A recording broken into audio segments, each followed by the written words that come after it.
G'day everyone, welcome back to another video. Today we're just going to do a quick short video on how I go about making a muffler for a vintage engine when I need one. One of my recent videos I just got an engine going, didn't have a muffler on it, never had one when I bought it, which is often the case, and yeah, so I thought a good chance to show us how I go about making one when we need one. So what we're trying to do is replicate one of these ball style mufflers. This one here happens to be off a Galloway engine that I've got. So yeah, we're going to try and replicate something close to that.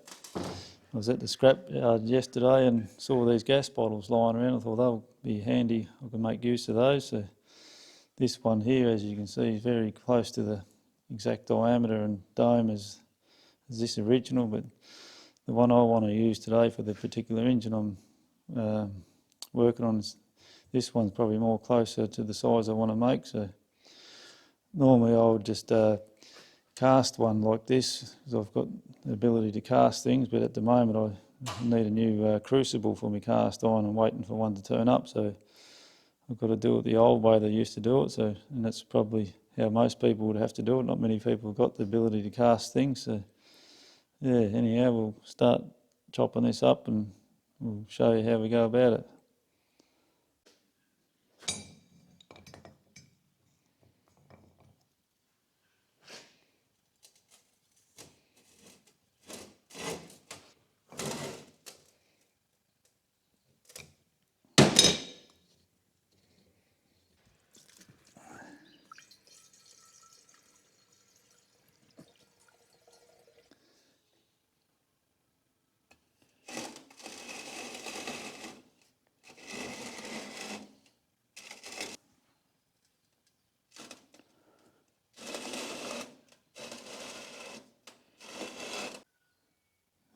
So we've got a couple of lines marked out there now. I wanted to get rid of this flat area here, so we sort of cutting on the edge of this dome. That's sort of, you don't have to do it that way. You could cut just one line here.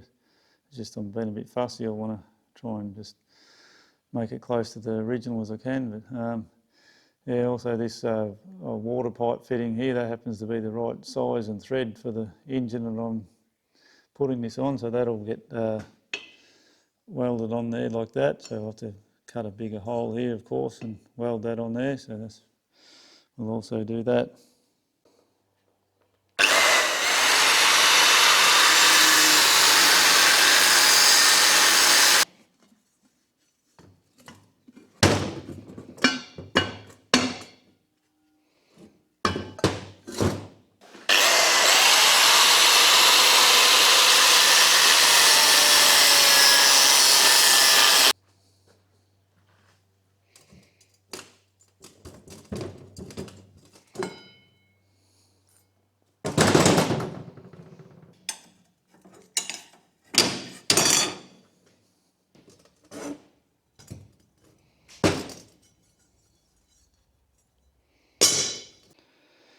Now to cut the smaller hole here out for the pipe fitting to be welded in there, you could use an angle grinder and go around there like that. I've done that before.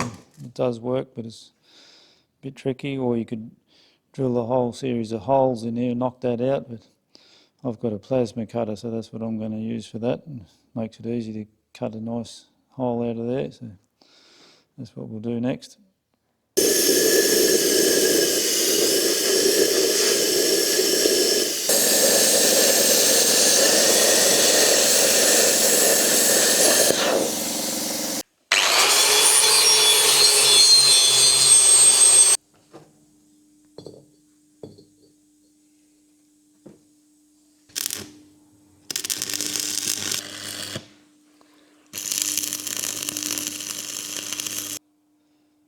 Righto, we've now got that all welded on in place, so that'll do the job.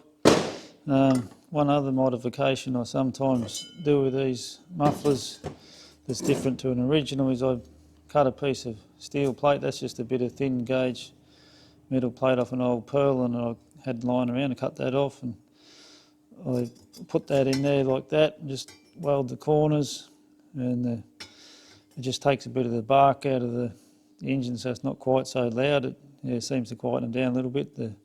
Most of the impact hit this, and it dissipates a bit of the sound, and the gases can still escape around the corners and out like it should. So anyway, I weld that in there, and yeah.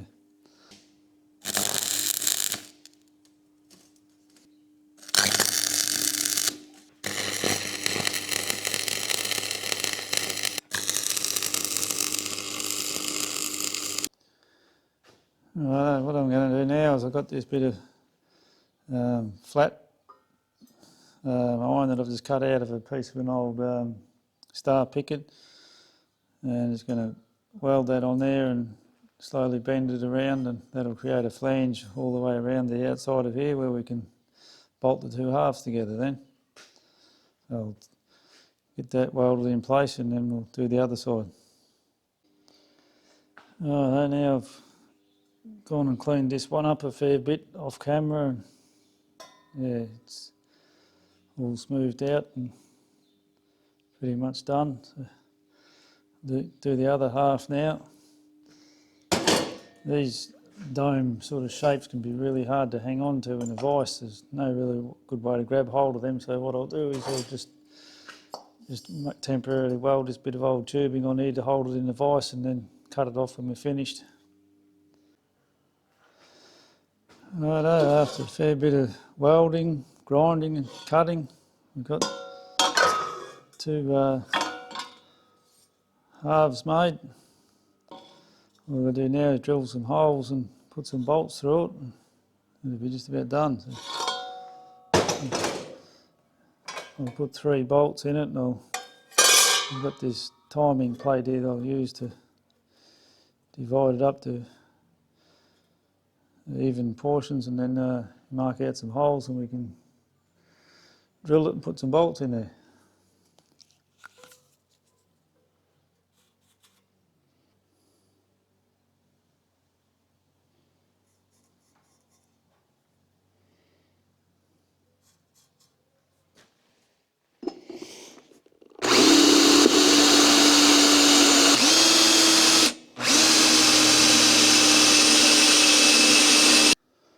Alright, we can put this all together now. I've done all the holes and found some washers to make the spaces, so just put a washer in each hole there, and that'll create a space for the exhaust to get out.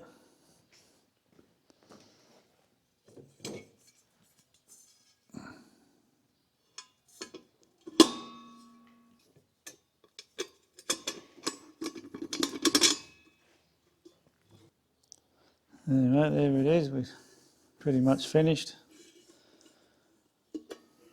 We'll tighten those bolts up, and then we'll put it on the engine and see what it looks like, and more importantly what it sounds like.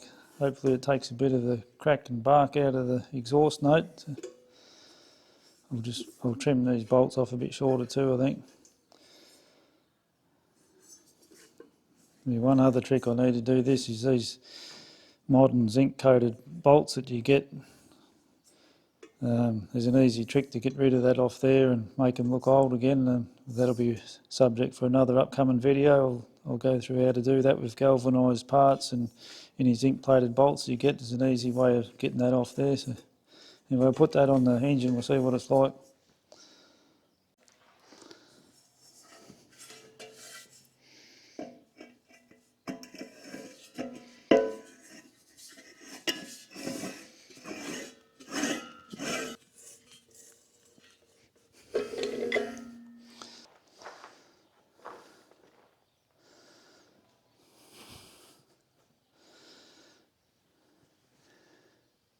Anyway, there she is on the engine. I think it looks the part anyway. It's probably a bit shiny. I'll have to make it go rusty to match the rest of the engine, but that'll be easy enough done.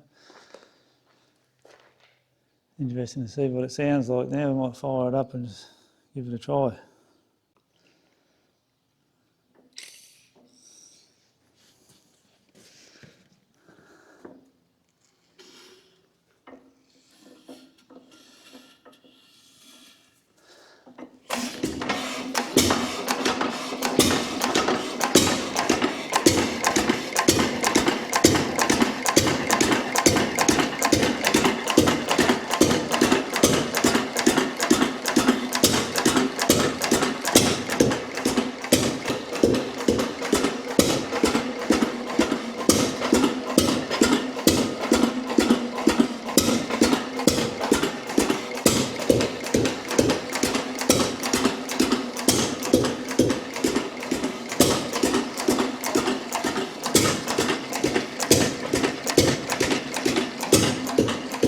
Probably a bit hard to tell on the camera, but it's the sound never comes out on the camera like it does in real life, but yeah, it certainly sounds a lot better to me.